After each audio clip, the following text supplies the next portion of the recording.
தெளிவா இருக்குல்ல சுரேந்திரன்? கண்டிப்பா மூடி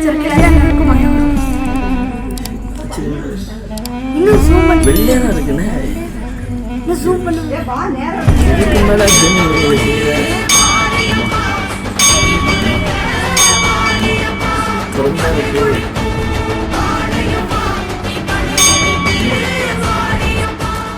அம்மா தாயே, இது என்ன அதிசயம்! அம்மன் கண்களை திறந்து பக்தர்களுக்கு காட்சி கொடுத்தாரா? திரண்டு வந்த பொதுமக்கள் கதவின் துவாரம் வழியாக பார்த்த ஆச்சரிய சம்பவம்.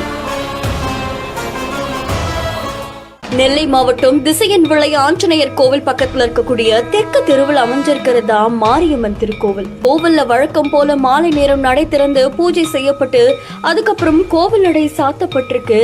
இந்த நிலையில தான் அந்த பகுதியை சேர்ந்த சங்கர் வள்ளுவர் அப்படின்ற ஜோசியர் என்ன பண்ணிருக்காங்களாமா, தன்னுடைய மகனுடைய பிறந்த நாளை முன்னிட்டு ஆஞ்சநேயர் கோவிலுக்கு போய் பூஜை செஞ்சுட்டு அதை தொடர்ந்து மாரியம்மன் திருக்கோவிலுக்கு வந்திருக்காங்க. அப்போ குடும்பத்தோட சுவாமி தரிசனம் மேற்கொள்ளும் போது நடை சாத்தப்பட்டிருக்கிறதால கதவோட சாவி இருக்கக்கூடிய அந்த துவாரம் வழியா மாரியம்மனை பார்த்து தரிசனம் செய்ய முயற்சி பண்ணியிருக்காங்க. அப்போ அம்மனுடைய சிலையில இருக்கக்கூடிய கண் திறந்த கோலத்துல காட்சியளித்தது அவர் ஆச்சரியத்துல ஆழ்த்தியிருக்காமா. இதை பார்த்த உடனே பிரமிச்சு போன அவருடைய செல்போன்ல இதை படம் பிடிச்சிருக்காங்க. அதை தொடர்ந்து பக்கத்துல இருக்கவங்களுக்கும் அதை பத்தி சொல்லியிருக்காங்க. உடனே திரண்டு வந்த ஊர் மக்கள் அந்த துவாரம் வழியா அம்மனுடைய சிலையை பார்த்திருக்காங்க. அப்போ ஒரு கண் மூடப்பட்டு ஒரு கண் திறந்திருக்கிற மாதிரியும் அந்த சிலை காட்சியளிச்சிருக்கு. இதை பார்த்த பல பக்தர்கள் நெகிழ்ந்து போயிருக்காங்க. இந்த சம்பவம் அந்த பகுதியில் பெரும் ஆச்சரியத்தை ஏற்படுத்தி இருக்கு.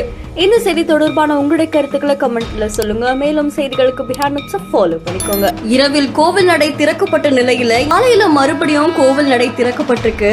அப்போ அம்மனுடைய கண் திறந்திருந்ததாகவும் கோவில் பூசாரி அம்மனுக்கு பால் அபிஷேகம் செஞ்சு அதுக்கப்புறம் கண் மூடினதாகவும் கோவில் பக்கத்துல வசிச்சுட்டு வரக்கூடிய பக்தர் ஒருத்தர் நெகிழ்ச்சியோட தெரிவிச்சிருக்காங்க.